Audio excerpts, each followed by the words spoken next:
Père,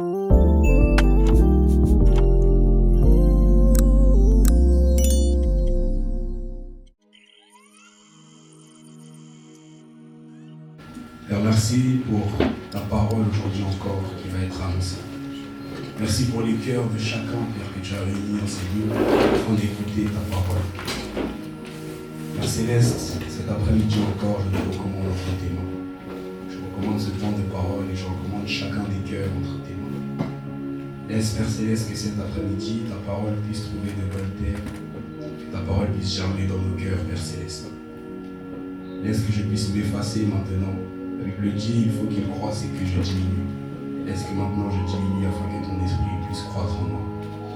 Toute la gloire te revienne, Père Céleste. Saint-Esprit, prends ta place et glorifie Jésus. Au nom de Jésus-Christ. Amen. Amen.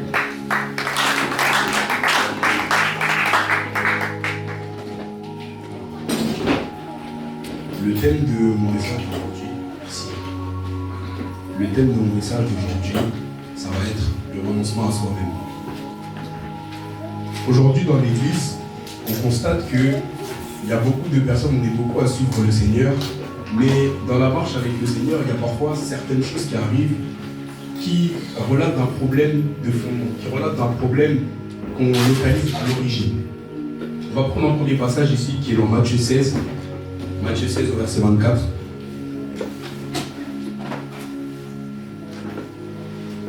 Matthieu 16 au verset 24. Le Seigneur Jésus dit, alors Jésus dit à ses disciples, si quelqu'un veut venir après moi, qu'il renonce à lui-même, qu'il se charge de sa croix et qu'il me suive. Si quelqu'un veut venir après moi, qu'il renonce à lui-même, qu'il se charge de sa croix et qu'il me suive.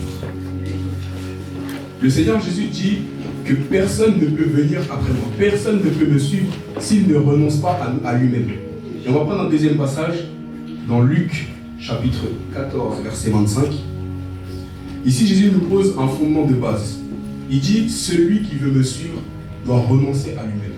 Personne ne peut me suivre s'il n'a pas renoncé à lui-même. Et dans Luc chapitre 14, à partir du verset 24, Jésus va nous dire quelque chose. Verset 28, il va nous donner une image. Il va dire, lequel de vous, s'il veut construire une tour, va construire la tour sans au préalable avoir regardé s'il avait de quoi construire la tour. Jésus va nous dire que lorsqu'un homme veut construire une tour, il commence d'abord par regarder ce qu'il a avec lui. Il commence d'abord par regarder avec les ressources qu'il a, est-ce qu'il a assez pour construire cette tour?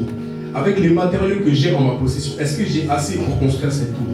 De peur qu'en commençant à construire la tour, il se rende compte qu'il n'a pas assez pour finir de construire. Il se rend compte qu'il arrive en plein milieu de la tour et il n'a pas assez pour la finir. Il dit, si tu n'as pas assez pour construire la tour, ne commence pas à la construire. Et de la même manière, le Seigneur Jésus dit, si quelqu'un vient à moi et qu'il ne hait pas son père, sa mère, sa femme, ses enfants, ses frères et sœurs, et même sa propre vie, il ne peut être mon disciple. Lorsque le Seigneur dit aimer, s'il ne hait pas son père, sa mère, ses frères, ses enfants, ses frères et sœurs, il ne dit pas de littéralement ne pas aimer sa famille, parce que le Seigneur nous a donné ce commandement qui est d'aimer notre prochain. Mais le Seigneur dit ici que si quelqu'un ne m'aime pas plus que sa propre vie, si quelqu'un n'a pas le dégoût des choses du monde, il dit même sa propre vie, si quelqu'un n'a pas ce dégoût des choses du monde, et si quelqu'un ne m'aime pas plus que toutes ces choses, verset 27, et quiconque ne porte pas sa croix et ne me suit pas ne peut pas être mon disciple. Jésus nous pose ici un fondement de base qui est par avance. Il dit par avance, sans connaître la personne. Il dit, si vous ne renoncez pas à vous-même, vous ne pouvez pas me suivre.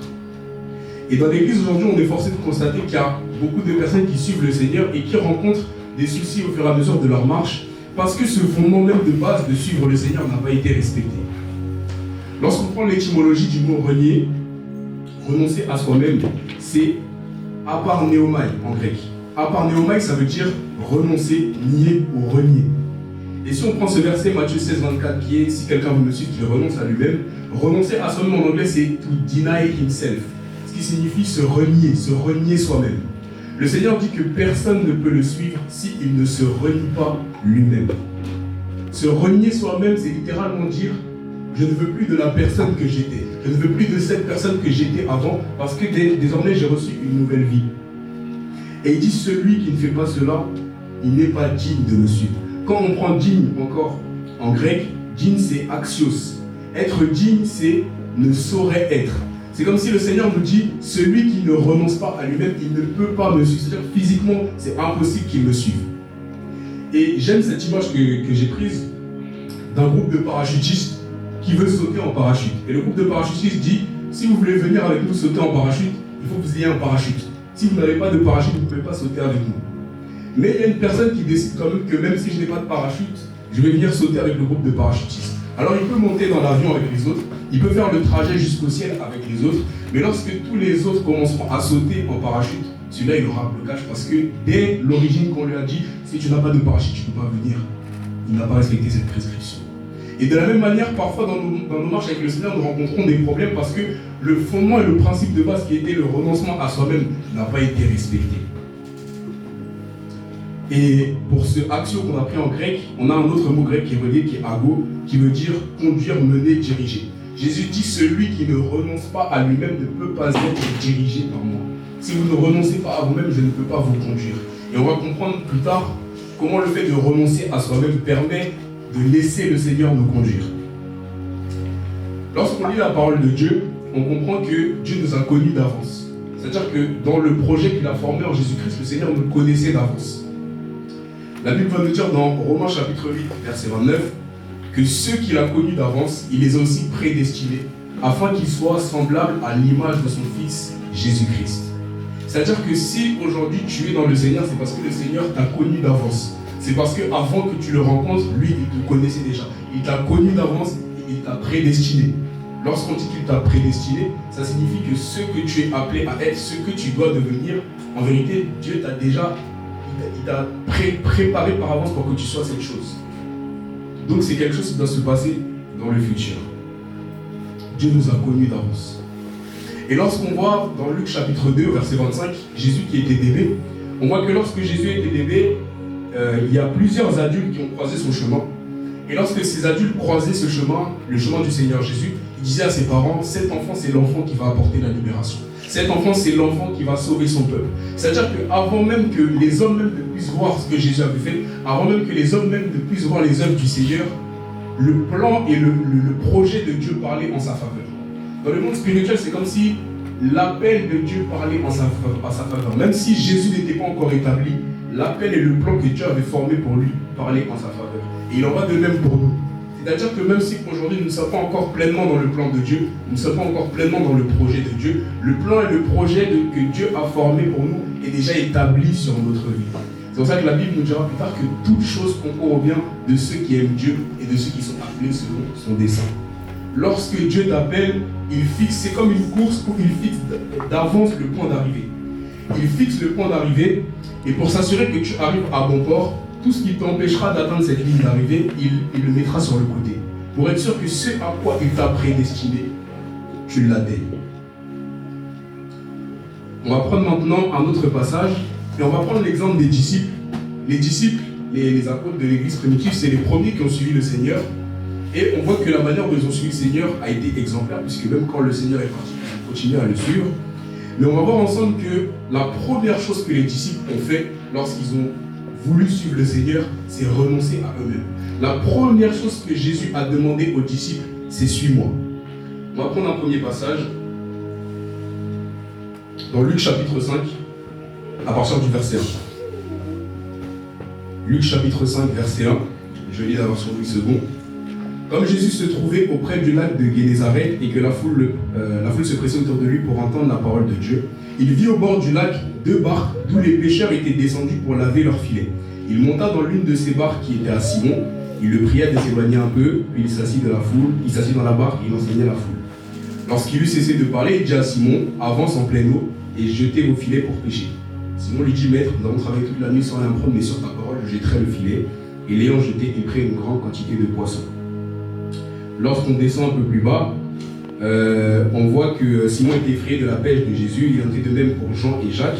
Et Jésus a dit, désormais, ne crains pas parce que désormais tu seras un pêcheur d'hommes.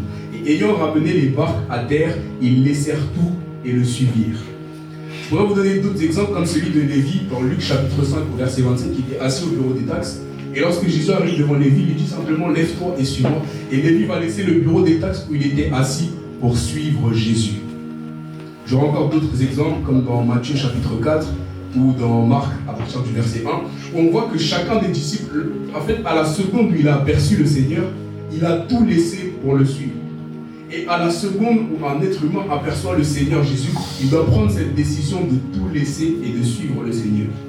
Parce que le Seigneur n'est pas quelqu'un que tu peux suivre avec autre chose en même temps. Lorsqu'on parle de suivre quelqu'un, ça veut dire que je marchais dans une direction et je décide d'arrêter de marcher dans cette direction pour suivre quelqu'un.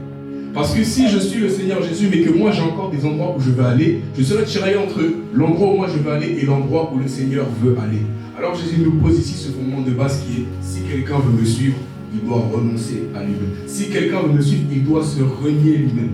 Et lorsqu'on dit se renier lui-même, c'est renier sa volonté. C'est renier les manières même de penser qu'on a. C'est pour ça que la Bible va nous dire, ne vous conformez pas au siècle présent, mais soyez transformés par le renouvellement de l'intelligence.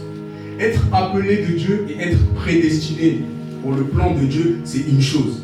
Mais pour suivre correctement le Seigneur te demande d'abord de renoncer à tes plans et à tes projets. Te demande d'abord de renoncer à ce que toi, tu avais prévu, renoncer à ta volonté pour te plier à sa volonté à lui. Et on va prendre un autre passage dans Marc chapitre 1, c'est le passage où Jésus choisit ses disciples. Donc on nous dit qu'il pria toute la nuit et qu'après avoir prié, il choisit les 12 apôtres. Et lorsqu'il choisit les 12 apôtres, on va voir que dans les 12 qu'il a choisis, se trouvent ces hommes qu'on a cités tout à l'heure, qui dès qu'ils ont aperçu le Seigneur, sont partis. Dès qu'ils ont vu le Seigneur, ont laissé leur part, ont laissé leur filet, ont laissé leur famille et ont suivi le Seigneur. C'est-à-dire qu'il y avait des personnes qui suivaient Jésus, mais qui n'avaient pas laissé ce qu'ils avaient déjà. Il y a des personnes peut-être qui suivaient Jésus parce qu'ils aimaient bien ses enseignements, mais lorsqu'ils avaient fini, lorsque la journée était finie, ils rentraient chez eux et ils retournaient à leurs activités.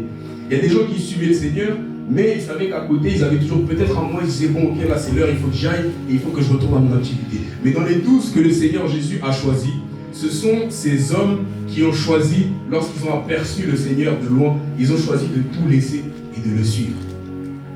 Et on comprend ici que Jésus va dire plus tard aux disciples, n'est-ce pas moi qui vous ai choisi? On comprend que lorsque Dieu t'appelle à le servir, lorsque Dieu t'a choisi, le renoncement à toi-même est comme une conséquence logique, une suite logique de cet appel de Dieu. Donc lorsque quelqu'un aperçoit le Seigneur, lorsque quelqu'un veut suivre le Seigneur Jésus, il doit accepter d'abord de renoncer à lui-même. Sinon, on se rendra compte que plus tard dans la marche avec le Seigneur, ça cause des problèmes. Parce que ce que j'avais, ce à quoi je devais renoncer, je n'y ai pas renoncé. Les disciples, lorsqu'ils ont aperçu le Seigneur, ils ont laissé leur barque. Ils ont laissé la barque, les filets. Ils avaient même quitté avec leur père, Jacques et Jean. Ils étaient avec Zébédée. Ils ont laissé Zébédée. Et ils ont décidé de suivre le Seigneur. Alors, dans notre marche avec le Seigneur, il est important de bien commencer. Pour éviter les problèmes, justement, dans les temps à venir, il est important de bien commencer sa marche avec le Seigneur. L'apôtre Paul nous dit dans Romains 11, chapitre 16, « Si la première part du pain est sainte, tout le pain sera saint. » C'est-à-dire que si, lorsque tu construis une tour, la fondation de la tour est stable, toute la tour sera stable. Si lorsque tu commences à suivre le Seigneur, tu commences avec de bonnes bases, tout le reste sera bien, tout le reste sera stable. Et commencer avec stabilité dans sa vie avec le Seigneur, c'est se nourrir de la parole. Lorsque j'ai accepté le Seigneur, je suis venu au Seigneur, je suis né de nouveau, mais il y a encore des choses en moi qui doivent être balayées. Il y a encore un travail en moi qui doit être effectué. L'acte de la croix, on nous dit dans le livre de Romains, est venu pour condamner le péché et pour que nous ne soyons plus soumis au péché. Et maintenant que la nature pécheresse a été condamnée et clouée à la croix, il faut que je développe cette nouvelle nature que j'ai reçue, qui est la nature divine. D'où ici on va parler de la parabole du semeur dans Marc chapitre 4. Dans Marc chapitre 4, Jésus nous donne la parabole du semeur. Et j'ai été étonné en lisant cette parabole. Jésus va nous dire, voilà, la parabole du semeur, c'est un homme qui sème de la semence dans son champ. Il sème sur une partie, sur le terrain, et puis les oiseaux viennent manger une partie. Une autre partie tombe sur un sol pierreux, elle n'a pas beaucoup de terre, donc elle lève aussitôt. Et une autre partie qui ne trouve pas un terrain profond. Mais quand le soleil paraît, elle brûle et elle sèche, faute de racines. Une autre partie qui tombe parmi les ronces, et les ronces poussent et l'étouffent, donc elle ne donne pas de fruits. Une autre partie qui tombe dans la bonne terre, et elle se développe et elle donne du fruit avec un bon rendement. Ce qui m'a étonné dans cette parabole, c'est que le Seigneur nous apprend qu'il y a des gens qui entendent la parole, et la parole est infructueuse en eux. La Bible nous dit, dans le livre d'Hébreux, que la parole de Dieu est vivante et efficace. La parole de Dieu est efficace. Mais le Seigneur nous apprend ici qu'il y a des gens à qui vous pouvez annoncer la parole et cette parole n'aura aucune efficacité. Non pas que la parole de Dieu est inefficace, mais l'état intérieur de la personne à qui vous annoncez la parole, l'état, le cœur de cette personne-là peut influer sur cette parole et peut la rendre infructueuse. C'est pour ça que vous remarquerez, il y a des personnes à qui vous pouvez avoir prêché depuis des années et vous voyez que c'est comme s'il n'y a aucun changement dans ces personnes, c'est comme si ça n'avait rien changé. Ce n'est pas que la parole de Dieu est inefficace, mais qu'il faut se poser la question, quelle est la terre dans laquelle j'ai semé? La terre dans laquelle la parole de Dieu est infructueuse ici, c'est Marc 4, verset 18, d'autres encore la reçoivent parmi les ronces. Ils entendent la parole, mais les préoccupations de ce monde, l'attrait trompeur des richesses et les passions en tout genre pénètrent en eux, étouffent la parole et la rendent infructueuse. Il y a des personnes qui sont tellement attachées aux passions du monde, qui sont tellement attachées aux richesses et qui sont tellement attachées au plaisir d'ici-bas, que lorsque la parole arrive en eux, elle n'a aucune efficacité. Et il y a des enfants de Dieu aussi, qui peuvent être nés de nouveau et qui peuvent lire la Bible, mais lorsqu'ils lisent la Bible, ils ont l'impression que la parole n'a aucun effet sur eux. Parce qu'une terre qui est remplie de ronces, une terre qui est remplie d'épines, c'est un cœur qui est rempli de l'amour du monde. Tu ne peux pas aimer le monde, suivre le monde, avoir des passions, des attraits pour les richesses et que la parole du Seigneur ait de l'efficacité en toi. C'est-à-dire que la Bible dit nul ne peut servir de maître. Et Jésus va même nous expliquer cette réalité spirituelle en disant que lorsque tu veux entrer dans une maison et piller cette maison, tu dois d'abord ligoter cet homme fort. C'est-à-dire que ce qui empêche à beaucoup de personnes d'accepter la parole de Dieu ou de se conformer à la parole de Dieu. Parfois, certaines personnes croient, mais elles ont du mal à se conformer à la parole de Dieu parce que lorsque le Saint-Esprit veut venir effectuer un travail dans ces personnes, il y a déjà un chef dans cette maison, il y a déjà un homme fort dans cette maison.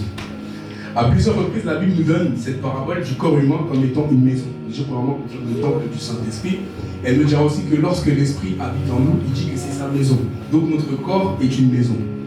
Mais parfois, ce qui empêche la parole de Dieu de porter du fruit en nous, c'est que le maître de la maison est toujours là. Nous n'avons pas renoncé à nous-mêmes. Nous n'avons pas renié, nous n'avons pas nié notre homme à nous, notre homme intérieur. Et c'est ce que certains appellent la force du moi. Il y a une musique qui dit « brise la force du moi ». Parce que le Seigneur ne peut pas prendre le plein contrôle de ta maison si toi tu n'as pas relâché la pression. C'est pour ça que le Seigneur disait dans l'Apocalypse, je me tiens à la porte et je frappe. Si quelqu'un entend ma voix et qu'il ouvre, j'entre. C'est-à-dire que si tu dis Seigneur je te laisse entrer, il entre. Mais si tu dis Seigneur je ne te laisse pas entrer, c'est là qu'il y a des complications.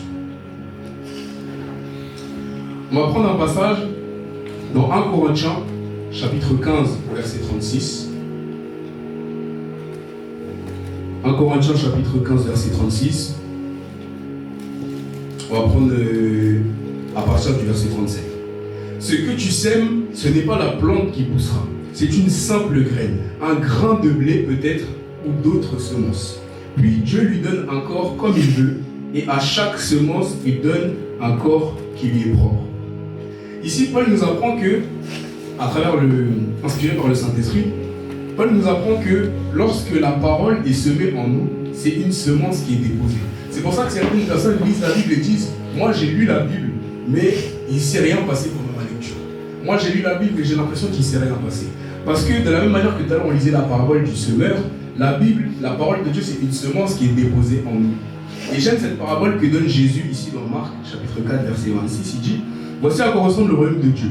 Il est semblable à un homme qui jette une semence en terre, et qu'il dorme ou qu'il reste éveillé nuit et jour, la semence germe et pousse sans qu'il sache comment. En effet, d'elle-même, la terre produit d'abord les herbes, puis l'épi, enfin le grain, tout formé dans l'épi. Et dès que le fruit est mûr, on met la faucille car c'est le moment de la moisson. Et ce que j'aime dans ce passage, c'est que le Seigneur dit que la parole de Dieu, elle pousse sans qu'on comprenne comment. Parfois, on essaye de comprendre comment la parole de Dieu porte du fruit en nous, comment elle pousse. Mais le Seigneur dit ici que la parole de Dieu pousse sans qu'on sache comment. C'est-à-dire que la parole de Dieu agit d'une manière mystérieuse et surnaturelle. Elle agit de manière mystérieuse et on ne sait pas comment elle pousse. C'est-à-dire que tu lis la Bible. Sur le moment, peut-être qu'il ne se passe rien, mais tu vas te rendre compte 2 semaines plus tard que tu vas être plus sensible à la voix de Dieu. Tu lis la Bible et sur le moment, tu as l'impression qu'il ne se passe rien, mais tu vas te rendre compte 1 mois plus tard que tu étais timide, tu n'es plus timide. Parce que la parole de Dieu, lorsqu'elle est déposée en toi, c'est une semence qui travaille. Et comme le Seigneur Jésus nous le dit, elle travaille de jour comme de nuit. Que tu dormes, que tu restes réveillé, que tu aies conscience que la parole est en toi, que tu n'aies pas conscience que la parole est en toi, cette semence, elle pousse sans que tu saches comment. De la même manière, lorsque tu annonces la parole à quelqu'un, c'est une semence qui est déposée en lui, en elle, pardon. Et au fil du temps, c'est une semence qui pousse sans que tu saches comment. Et Jésus nous dit ensuite au verset 30, à quoi comparerons-nous le royaume de Dieu, par quelle parabole le représenterons-nous? Il est comme une graine de moutarde. Lorsqu'on la sème en terre, c'est la plus petite de toutes les semences qui sont sur la terre. Mais lorsqu'elle a été semée, elle monte et elle devient plus grande que tous les légumes. Elle développe des branches, de sorte que les oiseaux du ciel peuvent venir habiter sous son nom. Cette semence que tu déposes en lisant la Bible. Lire la Bible, c'est choisir de laisser le Seigneur semer sa parole en toi. Et Jésus nous dit qu'à l'origine, cette semence est une toute petite graine qui est semée en toi. Mais que lorsque cette semence pousse, elle devient un grand arbre où les oiseaux viennent habiter. C'est-à-dire que lorsque cette simple parole est semée en toi, elle va grandir. Une autre parabole où il dit c'est comme une femme qui a mis du levain dans plusieurs mesures de farine. C'est une semence qui grandit au fil du temps, et au bout d'un moment, cette semence prend des proportions que toi-même tu n'arrives plus à mesurer. Au bout d'un moment, cette parole prend une telle dimension dans ta vie que toi tu ne sais même plus à quel moment cette parole a poussé. Je sais qu'il y a 2 mois, j'ai lu la Bible. Et comment ça se fait qu'aujourd'hui j'ai autant de foi? À quel moment cette parole a poussé? Jésus dit qu'elle agit de manière mystérieuse. Mais renoncer à soi-même n'est pas suffisant. Lorsque tu as dépassé cette étape de renoncer à soi-même et que tu suis au Seigneur, il faut que tu laisses cette semence habiter en toi et que tu la laisses grandir. Et le Saint-Esprit, par l'apôtre Paul, va encore nous donner une image dans les Épîtres. Il va dire que lorsque tu laisses la parole habiter en toi, c'est la semence qui est déposée. Si quelqu'un vient t'annoncer encore la parole, te prêcher la parole, il arrose cette semence. Vous voyez, c'est toujours sous forme de semence. Il arrose cette semence. Et le Seigneur, c'est celui qui fait pousser la semence. Notre devoir à nous, lorsqu'on est avec notre entourage, c'est d'annoncer la parole, de jeter la semence. Notre devoir en tant qu'enfant de Dieu, c'est de laisser la semence de Dieu habiter en nous. Et se nourrir régulièrement de la parole, ça fait que tu arroses cette semence. C'est pour ça que j'aime lorsque l'apôtre Paul nous dit, la nature nous enseigne. Parce que de la même manière que dans la nature, tu apprends que si tu veux faire pousser un arbre, tu jettes d'abord une petite graine et que tu l'arroses. Et quand tu reviens le lendemain, ça n'a peut-être pas changé. Et puis tu l'arroses encore. Tu reviens le lendemain, ça n'a peut-être pas changé, tu l'arroses encore. Mais à force de l'arroser, il commence à avoir des branches, il commence à avoir du fruit, il commence à avoir plein de choses qui se développent et au final, ça te fait un fruit. Et c'est ainsi que la nature nous enseigne de quelle manière la parole de Dieu travaille en celui qui a renoncé à lui-même et dont le cœur est une terre disposée à recevoir la parole. Donc le grain de blé doit mourir en terre. C'est ce que Jésus disait à ses disciples. Il dit, si le grain de blé qui est jeté en terre ne meurt, il ne porte pas de fruits. Mais s'il meurt, il porte beaucoup de fruits. À celui qui veut suivre le Seigneur, ou à celui qui a des troubles, des difficultés, des blocages dans sa marche avec le Seigneur, demande-toi, est-ce que j'ai vraiment renoncé à moi-même? Vous savez, il y a certaines personnes qui pensent qu'elles suivent le Seigneur, mais en fait, c'est le Seigneur qui les suit. C'est-à-dire que là où je pense que je suis le plan que Dieu a pour moi, en vérité, moi j'ai mes plans, et partout où j'ai mon plan, je dis, Seigneur, ouvre-moi la porte ici. Seigneur, fais-moi ça. Seigneur, développe-moi ça, développe-moi ça, développe-moi ça. Ce n'est plus moi qui suis le Seigneur, mais en fait, c'est comme si je le prends et je lui dis, viens, fais ça pour moi. Viens, fais ça pour moi, fais ça pour moi. Je lui suggère des idées. Mais renoncer à soi-même, c'est décider de dire que je renonce à mes désirs, je renonce à ma volonté.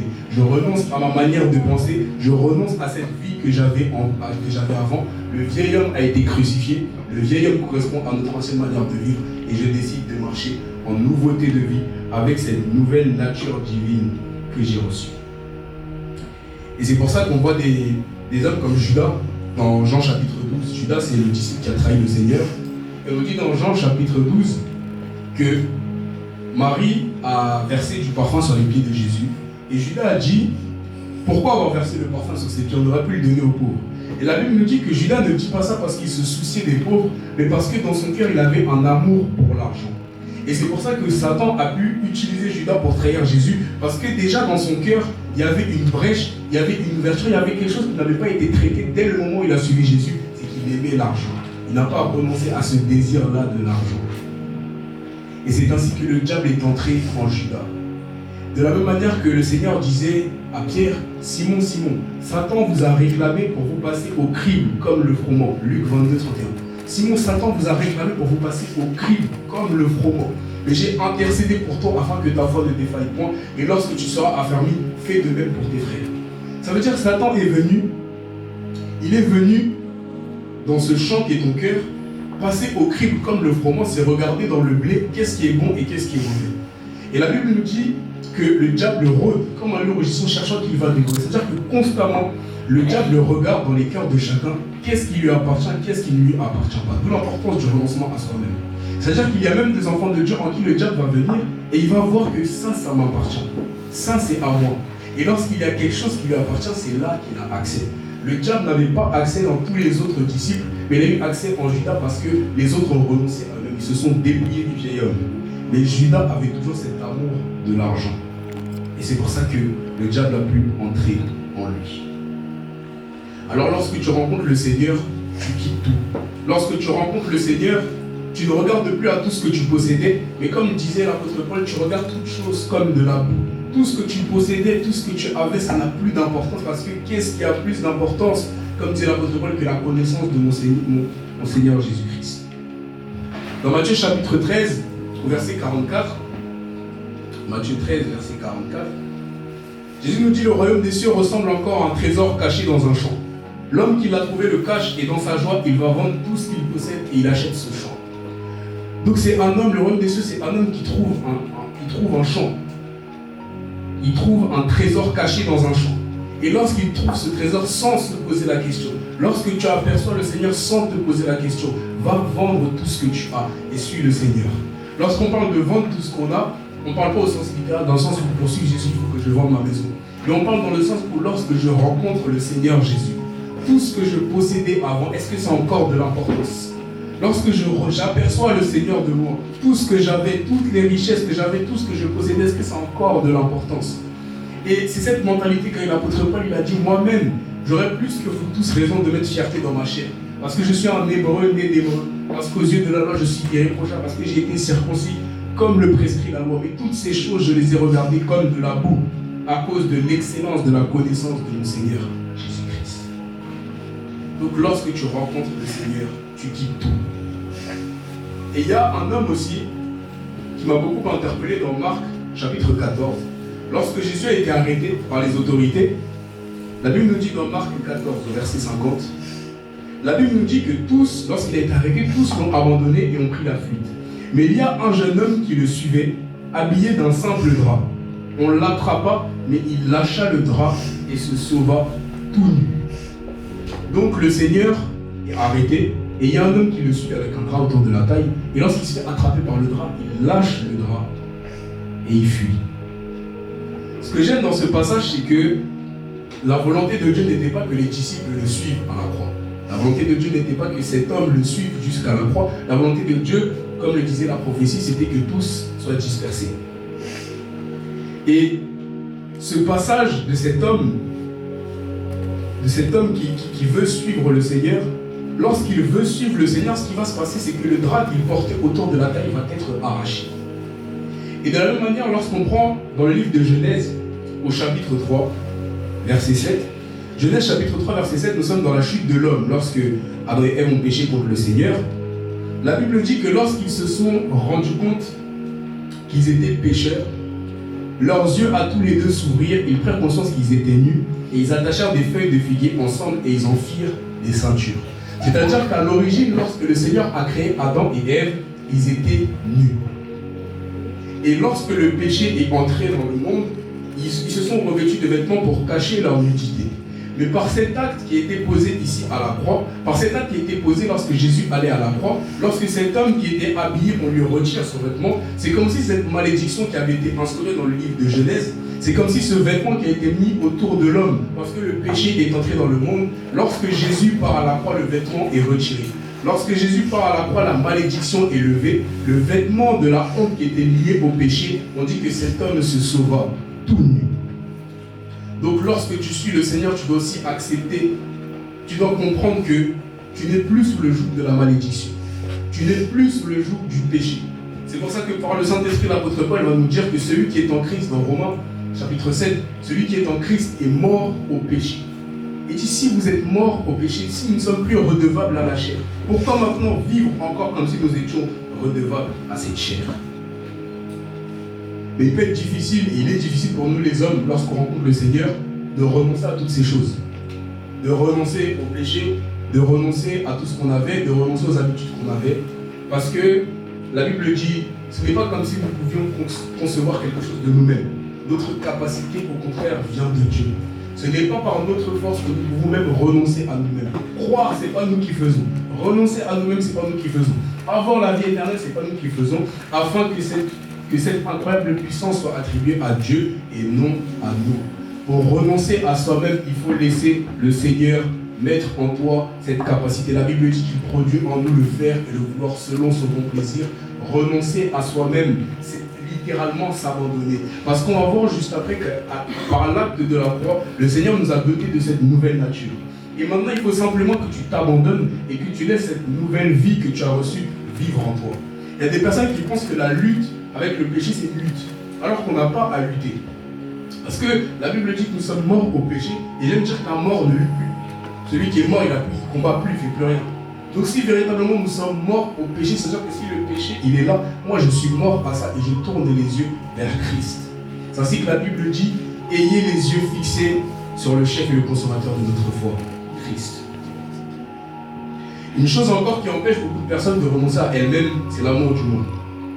Dans la Bible, dans Jean chapitre 12, au verset 37, on va nous parler d'un homme qui vient voir le Seigneur. On va nous parler d'un homme qui vient voir le Seigneur. Oh, j'ai mal noté. On va nous parler d'un homme qui vient voir le Seigneur en lui disant, Seigneur, que dois-je faire pour hériter de la vie éternelle? Là, il va dire, bon maître, que dois-je faire de bon pour hériter de la vie éternelle? Quelles bonnes œuvres je dois faire pour avoir la vie éternelle? Quelles bonnes œuvres je dois faire pour que tu m'aimes, pour que tu m'approuves? Qu'est-ce que je dois faire? Le Seigneur va dire, si tu veux avoir la vie éternelle, respecte toute la loi et tu auras la vie éternelle. Et l'homme lui dit, je fais déjà tout ça, je respecte toute la loi. Et la Bible dit que Jésus l'aimait beaucoup. Et lui dit, si tu veux être parfait, maintenant que tu dis que tu respectes la loi et que tu penses que c'est par tes bonnes œuvres que tu pourras accéder au ciel, si tu veux être parfait maintenant, va vendre tout ce que tu as, va les donner aux pauvres et tu auras un trésor dans le ciel. Si tu veux être parfait, va vendre tout ce que tu as, va le donner aux pauvres et tu auras un trésor dans le ciel. Aucun homme, la Bible dit dans Romains qu'aucun homme n'est déclaré juste sur la base de ses œuvres. Aucun de nous en tant qu'enfants de Dieu n'est déclaré juste parce qu'il fait bien.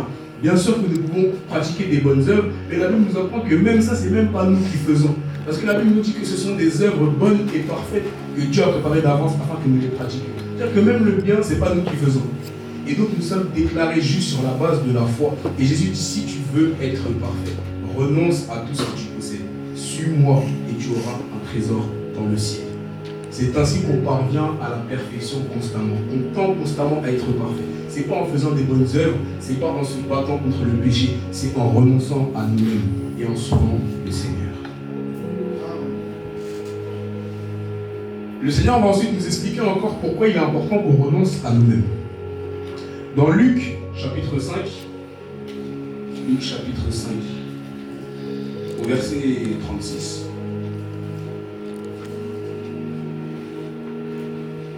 Luc chapitre 5, verset 36.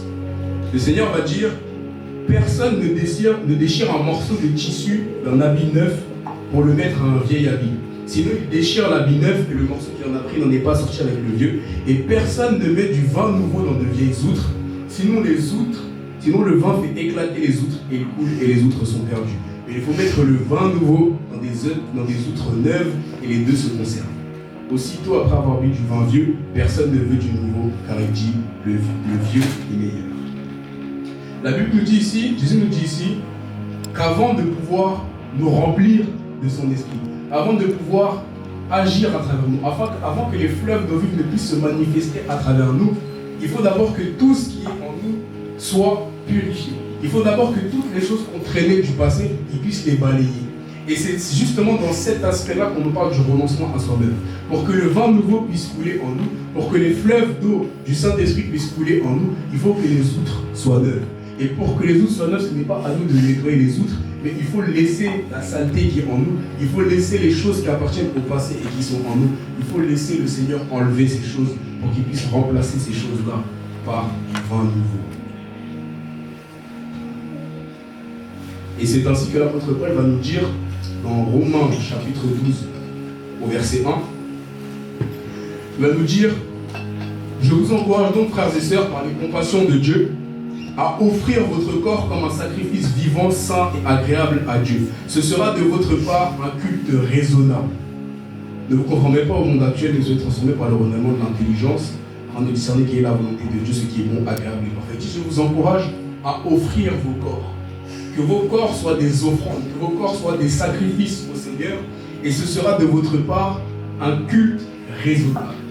Parfois, on cherche à plaire au Seigneur en faisant de bonnes œuvres, en disant: Seigneur, regarde-moi aujourd'hui, moi j'ai donné de l'argent aux pauvres. Moi aujourd'hui, j'ai dit quelque chose de gentil à quelqu'un, j'ai aidé quelqu'un. Mais par l'Esprit, l'apôtre Paul nous dit ici: si tu veux rendre un culte agréable à Dieu, offre ton corps comme un sacrifice vivant. Si tu veux rendre un culte qui plaît à Dieu, livre-toi au Seigneur, laisse-lui tout, laisse-lui prendre le contrôle. Parce que j'aime dire que l'Esprit de Dieu prend plaisir lorsqu'on lui laisse toute la place dans nos vies. Que le Saint-Esprit prend plaisir lorsqu'on le laisse nous utiliser, lorsqu'on le laisse vivre en nous tout simplement. Et la Bible va nous dire dans Romains 14 au verset 6, Romains 14 verset 6, en effet, aucun de nous ne vit pour lui-même et aucun ne meurt pour lui-même. Si nous vivons, c'est pour le Seigneur que nous vivons, et si nous mourons, c'est pour le Seigneur que nous mourons. Ainsi, soit que nous vivions, que nous mourions, nous appartenons au Seigneur. Maintenant que je suis en Christ et que je suis né de nouveau, maintenant que j'ai reçu cette nouvelle vie, l'apôtre Paul dit que tous ceux qui sont unis au corps du Christ ne vivent plus pour eux-mêmes. C'est-à-dire que toutes ces choses qui appartiennent au passé, qui me plaisent moi, toutes ces choses qui appartiennent au passé que moi j'aime et que moi je veux garder, ça ne dépend plus de moi. Même si moi j'aime ces choses, même si moi je suis attaché à ces choses, le renoncement à soi-même, c'est de dire que dès lors que tu veux suivre le Seigneur, avant de le suivre, pas lorsque tu as commencé à le suivre. Parce que comme on a vu avec l'exemple de la tour au début, tu ne pourras pas le suivre si tu ne le fais pas. Mais avant même de commencer à le suivre, tu dis tout ce que moi je voulais là. Si Dieu me dit non, c'est fini. Donc je remets toi à tes pieds et dis-moi ce que tu veux, dis-moi ce que tu ne veux pas. Et moi je me plierai à ta volonté. La Bible nous apprend dans le livre de Romains que lorsque Christ est mort à la croix, nous sommes morts avec lui. C'est-à-dire que véritablement cette personne que nous étions avant, elle est morte. Et manifestement, ce n'est pas le corps physique qui est mort, mais c'est l'homme intérieur qui est mort avec Christ. Lorsque Jésus est mort à la croix, je suis mort avec lui, tu es mort avec lui. Et lorsqu'il ressuscite, tu vis avec lui. Et il faut que la vie que tu mènes, Christ ne peut pas être mort pour toi, mais tu vis encore comme s'il n'était pas mort. Christ ne peut pas avoir été crucifié et tu n'es pas crucifié avec lui. Si Christ est crucifié, première chose avant de ressusciter aussi, tu dois d'abord être crucifié. Paul dit: j'ai été crucifié avec Christ. Et si je vis, ce n'est plus moi qui vis, mais c'est Christ qui vit en moi. Ça veut dire que véritablement dans le corps de chacun d'entre nous, il y a une autre vie. Et ce concept d'autre vie, un jour je me suis posé un peu pour réfléchir et j'ai trouvé que c'était un peu bizarre de se dire que j'ai ce corps, mais il y a une autre vie dans ce corps. Il y a ce corps, il y a la personne qui est dans ce corps, mais dans ce corps, il y a aussi la vie de Christ. Et s'il y a une autre vie, ça veut dire que comme de la même manière que moi, je suis légitime de faire ce que je veux, je suis légitime de penser comme je veux parce que c'est moi qui vis dans ce corps. Si maintenant Christ vit en moi, Christ est légitime de faire comme il veut. Christ est légitime de penser comme il veut. Christ est légitime d'agir comme il veut en moi. Et tout le livre de Romains est là pour nous montrer à quel point la chair a été condamnée. À quel point la chair n'a plus de pouvoir sur nous et elle a été condamnée. Et c'est pour ça que l'apôtre Paul va nous dire par l'Esprit, en Éphésiens 6, chapitre 12, car nous n'avons pas à lutter, je prends le passage. Éphésiens 6, chapitre 12. On va comprendre ici que lorsque tu es en Christ, tout ce travail de combattre la chair, tout ce travail de lutter avec soi-même, Christ a déjà tout accompli à la croix. C'est pour ça qu'on nous dit qu'il a tout cloué, tout a été cloué, le péché, la chair, tout ça a été cloué à la croix. Et la Bible va nous dire maintenant dans Éphésiens 6, 12, car nous n'avons pas à lutter, en effet ce n'est pas contre l'homme que nous avons à lutter, mais contre les puissances, les autorités, contre les souverains de ce monde des ténèbres, contre les esprits du mal dans les lieux célestes. Tout le combat charnel qu'on essaye de mener au quotidien avec la chair, tout le combat on essaye de dire je me bats contre ma chair, tout ça, ça a déjà été accompli à la croix. L'Esprit de Dieu nous dit nous n'avons plus à lutter contre la chair et le sang. Et lorsqu'on prend même les épîtres de l'apôtre Paul, Paul n'a jamais parlé de combattre contre sa chair. Il dit, je traite durement mon corps et je le tiens assujetti. Assujettir quelque chose, ça veut dire que tu as une emprise sur cette chose. Ça veut dire que tu as la domination sur cette chose. Ça veut dire que celui qui est en Jésus-Christ a la domination sur la chair. Lorsque tu acceptes de rentrer dans ta nature divine, tu as la domination sur la chair. C'est lorsque tu tentes de combattre par tes forces que tu te rends compte que tu n'as pas la domination sur la chair. Donc si nous voulons arriver à vaincre, je ne vais pas dire à vaincre, mais si nous voulons bannir le péché de nos vies, si nous voulons que nos mauvaises manières d'agir puissent mourir, en vérité elles sont déjà mortes à la croix, mais c'est à nous d'en prendre conscience et de marcher par l'esprit. Parce que lorsqu'on marche par l'esprit comme Paul, on ne se bat plus contre la chair, mais on l'assujettit. Et c'est pour ça que l'apôtre Paul va nous dire dans Colossiens, chapitre 3, à partir du verset 1, recherchez les choses d'en haut, où Christ est assis à la droite de Dieu. Il va nous dire au verset 16 que la parole de Christ habite en vous, dans toute sa richesse. Une fois que nous avons renoncé à nous-mêmes et que nous laissons la parole habiter en nous, cette parole, comme on l'a dit, c'est une semence qui va être déposée, qui va grandir et qui va porter du fruit. Et cette simple semence est assez efficace pour régler tous les problèmes que nous pouvons rencontrer dans notre vie spirituelle. J'aime cette parole, le Seigneur disait qu'il te soit fait selon ta foi. Et j'aime dire que celui qui ouvre la Bible en croyant qu'il va être guéri, reçoit sa guérison. Que celui qui ouvre la Bible en croyant qu'il va être délivré, va être délivré. Que celui qui ouvre la Bible avec quelconque problème va recevoir la solution à son problème. Parce que la parole de Dieu est une personne qui est le Seigneur Jésus. Et c'est ce Seigneur Jésus qui a dit qu'il te soit fait selon ta foi. C'est-à-dire que lorsque tu ouvres la Bible, la parole de Dieu va agir de manière surnaturelle et de manière incompréhensible mais puissante pour régler les problèmes avec lesquels tu es venu devant le Seigneur et même ceux dont tu n'as pas conscience. Vous pouvez vous rendre compte parfois, le Seigneur peut vous révéler, vous avez des blessures profondes à l'intérieur, dans votre âme intérieure. Mais pourtant, vous-même, vous dites que moi, jamais ce genre de blessure. Moi, ça m'est arrivé. Le Seigneur m'a déjà dit, voilà, il y a telle blessure, mais pourtant, moi, je ne me rendais pas compte. Mais la parole de Dieu, c'est cette lampe, c'est cette lumière qui vient éclairer tout ton être, qui vient mettre en lumière toutes tes imperfections. J'aime dire que là, si vous me voyez comme ça, vous ne voyez peut-être pas toutes mes imperfections, mais si on met un projecteur sur moi, vous allez voir chaque détail de ma peau. Et de la même manière que toi, lorsque tu marches dans les ténèbres, tu ne vois pas forcément les imperfections que tu as, mais lorsque tu laisses la parole de Christ t'éclairer, tu te rends compte, la première chose qui t'arrive, c'est que tu te rends compte de tout ce qui n'est pas bon. C'est pour ça que lorsque Ésaïe a rencontré le Seigneur, il a dit « Malheur à moi car je suis un homme aux lèvres pécheurs et j'habite au milieu d'un peuple qui se souille. » Parce que lorsque la lumière de Christ arrive à toi, la première chose, elle met en lumière tout ce qui est mauvais. Pour que lorsque Christ fera disparaître ces choses, tu comprennes pourquoi elles ont disparu. Parce qu'elles étaient mauvaises.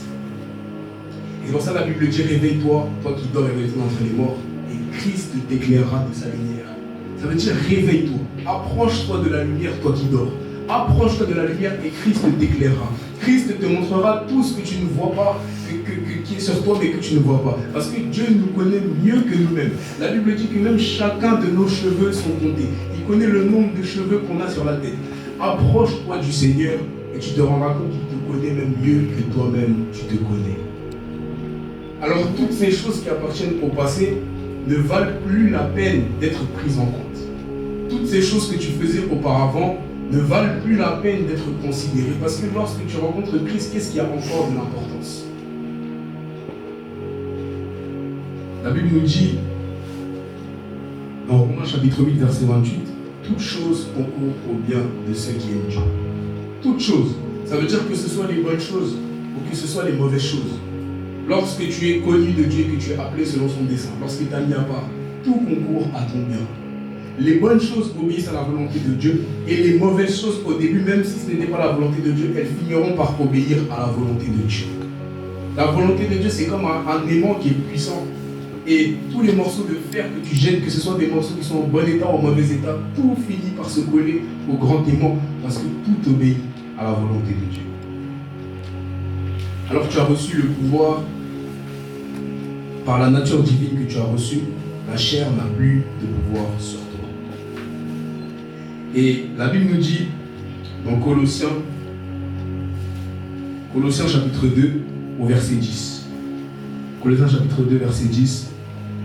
Vous avez tout pleinement en lui, qui est le chef de toute domination, de toute autorité. C'est en lui aussi que vous avez été circoncis, une circoncision qui n'est pas faite de la main d'un homme, mais de la circoncision de Christ, qui consiste à vous dépouiller de votre nature pécheresse. La circoncision que Christ a accomplie à la croix, c'est de nous dépouiller de notre nature pécheresse.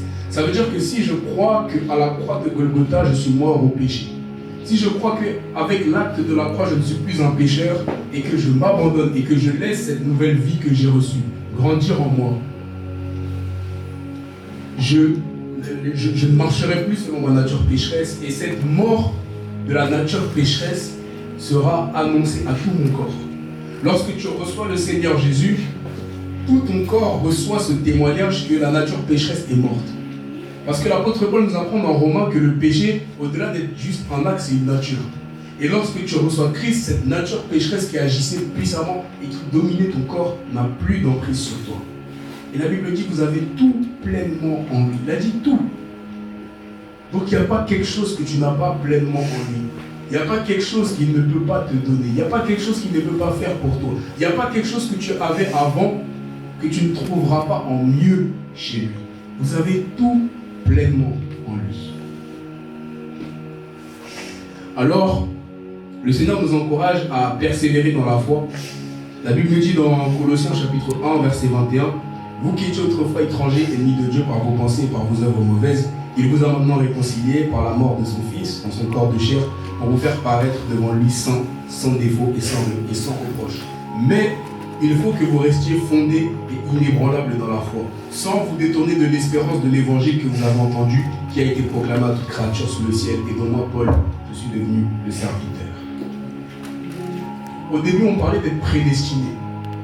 Ce à quoi Dieu nous a prédestinés, dans le siècle à venir, c'est paraître saint et sans tâche devant le Seigneur. Et ce même à quoi il nous a prédestinés ici-bas, c'est qu'il nous appelle saints. La Bible dit, vous serez saints, car je suis saint. Alors il nous appelle à être saints. Mais il dit, restez enracinés, restez fondés et inébranlables dans la foi pour que vous puissiez paraître saints et sans reproche devant lui. Vous devez rester fondés et inébranlables dans la foi sans vous détourner de l'espérance de l'évangile que vous avez reçu. C'est-à-dire que l'évangile, il apporte une espérance. Ça veut dire que lorsque j'ai quitté toutes ces choses, lorsque je me suis abandonné au Seigneur et que je n'ai plus rien, mon espérance c'est Christ. Mon espérance c'est l'évangile. Et j'ai aimé lorsque les disciples un jour se sont assis auprès du Seigneur, le Seigneur a donné une parole, vous savez, celui qui mange mon corps et qui boit mon sang à la vie éternelle, les gens étaient choqués. Et il dit, les disciples disent, mais Seigneur, cette parole est dure, qui peut l'entendre? Et puis les gens partent. Et puis le Seigneur est comme ça, il attend. Et puis il dit aux 12, et vous ne partez pas? Et il dit, mais Seigneur, à qui irions-nous? C'est toi qui as les paroles de la vie éternelle. Et le Seigneur dit, n'est-ce pas moi qui vous ai choisi? Ça veut dire que même lorsque la parole de Dieu va à l'encontre de ta volonté, même lorsque la parole de Dieu va à l'encontre de tes plans, lorsque tu as renoncé à toi-même, en fait, ça veut dire que tout ce que tu avais, tu l'as laissé pour de bon, tu l'as jeté pour de bon. Donc même si Dieu dit quelque chose et puis tu n'es pas d'accord, en fait, tu vas aller où? Parce que si j'ai renoncé à moi-même, ça veut dire que j'ai plus rien. Il y a des personnes qui, lorsque la parole de Dieu est à l'encontre de leur volonté, elles retournent à ces choses-là. Mais la Bible dit, comme un chien retourne à ce qu'il a vomi, ainsi est un insensé qui réitère sa folie. Celui qui retourne à ce qu'il a vomi, celui qui reprend ce qu'il a vomi, c'est un insensé. Lorsque j'ai renoncé à moi-même, même si je ne suis pas en accord avec ce que Dieu fait, même si je ne comprends pas là où je suis, même si je ne comprends pas ce que Dieu est en train de faire, et j'ai renoncé à moi-même, même si je ne veux plus le suivre, je vais aller où? J'ai renoncé à tout, il n'y a plus, et c'est cet état-là que nous devons avoir. Et ce que j'aime, c'est que les disciples marchaient avec le Seigneur, mais cette insécurité parfois que nous avons de nous dire, ok, je suis le Seigneur et j'ai tout quitté, mais maintenant qu'est-ce qu'il adviendra? Ils ont eu cela à une époque de leur vie. Lorsqu'ils ont dit au Seigneur, Seigneur, voici, nous avons tout quitté et nous t'avons suivi. Qu'est-ce qu'il adviendra maintenant? Qu'est-ce qu'on va faire? On a tout quitté, c'est quoi la suite? Et Jésus dit, il n'y a personne qui, ayant quitté ses pères, ses mères, ses frères, ses terres, ses sœurs, ses biens, à cause de la bonne nouvelle, n'ait reçu dans ce siècle, au centuple, des frères, des pères, des mères, des sœurs, des terres et des biens avec des persécutions, et dans le siècle à venir, la vie éternelle. Ça veut dire que lorsque j'arrive à un point où je me dis, Seigneur, je me suis mis des gens à dos pour toi, j'ai perdu des frères et sœurs pour toi. Il y a des gens qui se sont éloignés de moi parce que j'ai commencé à te suivre. Il y a des gens qui ont arrêté de me parler parce que j'ai commencé à te suivre. Le Seigneur dit, il n'y a personne qui, ayant quitté toutes ces choses pour me suivre, ne reçoive au centuple dans le siècle présent. Et la vie éternelle dans le siècle à venir. Personne. Il n'y a personne. Il n'y a pas une personne, une exception à la règle. Il n'y a personne. Alors lorsque tu demandes au Seigneur, voici j'ai quitté toutes ces choses, qu'est-ce qu'il adviendra maintenant? Souviens-toi que Dieu ne te décevra jamais. La Bible dit que lorsqu'on tourne les regards vers lui, on est rayonnant de joie et le visage ne se couvre point de honte. Personne ne peut s'attendre à Dieu et être déçu. C'est pour ça que le psalmiste disait aussi, j'ai été jeune et j'ai vieilli et je n'ai jamais vu le juste abandonné ni sa postérité mendiant son pain. Même si tu ne sais pas où les choses sont en train d'aller, même si tu ne sais pas où le Seigneur est en train de t'emmener, mais souviens-toi qu'il t'a prédestiné. Ça veut dire que Dieu a défini le point d'arrivée. Ça veut dire que lui, il sait là où tu vas finir. Ça veut dire que même si toi, tu ne vois pas le bout du tunnel, mais fais confiance à celui qui t'a prédestiné. Alors, être en Christ, c'est la possibilité d'une nouvelle vie. C'est la possibilité d'effacer l'ardoise et de commencer une nouvelle vie. Mais ce n'est pas parce que tu es appelé par le Seigneur et que cette nouvelle vie, tu commences cette nouvelle vie, que tout est fait. Parce que l'un des premiers messages qui a été prêché dans Luc chapitre 3 verset 8, c'est « Produisez donc du fruit qui confirme votre repentance ». Ça veut dire « Produisez du fruit, ayez les œuvres qui confirment que vous êtes nés de nouveau ». Et encore une fois, ces œuvres, ce n'est pas par nous-mêmes, mais c'est par la puissance du Saint-Esprit, en nous abandonnant, que ces œuvres-là jailliront. Et la Bible nous dit dans 2 Timothée chapitre 2 verset 5, l'athlète n'est pas couronné s'il n'a pas lutté en respectant les règles. C'est-à-dire qu'on est dans une course dont on sait que la finalité, c'est la vie éternelle. Mais l'athlète n'est pas couronné s'il n'a pas combattu dans les règles. L'athlète ne pourra pas aller jusqu'au bout si à l'origine il n'a pas respecté les règles pour entrer dans la course. Le parachutiste ne pourra pas sauter de l'avion en parachute si à l'origine, quand on a dit si quelqu'un veut venir au parachute, qu'il prenne un parachute, et lui il n'a pas pris. Il ne pourra pas. Et j'aimerais finir maintenant en disant que la Bible nous dit que nous sommes maintenant assis dans les lieux célestes. Nous sommes assis avec Christ dans les lieux célestes. Les lieux célestes, en grec, ça dit Eporanios. Eporanios, c'est littéralement les cieux. Les lieux célestes, les cieux. Les lieux célestes, c'est cette position spirituelle dans laquelle le Seigneur nous a introduits maintenant. C'est cet état spirituel et cet héritage spirituel qui est le nôtre maintenant, mais qui se contemple par les yeux du cœur, qui se contemple par la foi. C'est pour ça que la Bible nous dit, je prie qu'il illumine les yeux de votre cœur, afin que vous contempliez quelle est la gloire de l'héritage qu'il réserve à ses saints. Donc maintenant, nous sommes tous assis dans les lieux célestes en Jésus-Christ. Et comme l'apôtre Paul nous l'explique dans le livre d'Hébreux, pour vivre les promesses de Dieu, pour vivre l'héritage de Dieu, la clé pour vivre l'héritage de Dieu, c'est simplement la foi. L'apôtre Paul va nous prendre l'exemple de plein d'hommes comme Jephthé, Samuel, Jérémie et de nombreux prophètes qui ont reçu des promesses de Dieu. Et il dit qu'il faut simplement avoir la foi. Alors il faut simplement que nous ayons conscience que nous sommes assis en Christ, nous sommes assis dans les lieux célestes en Christ, que nous sommes morts au péché, que le péché n'a plus de pouvoir sur nous, que nous avons reçu cette nouvelle nature qui est la nature de Christ, que nous sommes saints, sans tache, purs, même s'il arrive de trébucher, nous sommes saints, sans tache, purs, et surtout que le vieil homme, cet homme qui vivait cette ancienne vie, qui avait toutes ces choses, est mort et il a été crucifié avec Christ. Donc véritablement, lorsque ça commence à devenir compliqué, lorsque le péché commence à frapper à la porte, prenons conscience, laissons la parole de Dieu nous inonder pour avoir conscience que nous sommes morts au péché, nous sommes une nouvelle créature. Que si maintenant le vieil homme est mort et que je reçois l'homme nouveau, il faut simplement que je renonce à ce vieil homme et que je laisse l'homme nouveau prendre le dessus. Alors, on va élever la voix tous ensemble et on va prier que le Seigneur puisse nous donner de renoncer entièrement à nous-mêmes. Que s'il y avait encore des aspects dans notre vie, s'il y avait encore des choses qu'on avait retenues, des choses qu'on avait gardées, le Seigneur puisse nous donner de renoncer entièrement à nous-mêmes. Et qu'on puisse prendre conscience que toutes ces choses, toutes ces promesses de la vie, le Seigneur nous les a déjà données, qu'elles sont déjà notre partage, mais que simplement il faut que nous ayons la foi. Et ainsi, même lorsque par exemple le péché se présentera à nous, lorsque nous aurons cette conscience, cette connaissance de la parole de Dieu qui dit que nous sommes morts au péché, le péché n'aura plus d'emprise sur nous. Alors élevons la voix au nom de Jésus-Christ. Père Céleste, nous prions au nom de Jésus-Christ. Parce que c'est toi qui as dit que pour te suivre, nous devions renoncer à nous-mêmes. Parce que c'est toi qui as dit que personne ne peut te suivre s'il ne laisse tout ce qu'il avait auparavant, s'il ne te suit, s'il ne renonce à lui-même.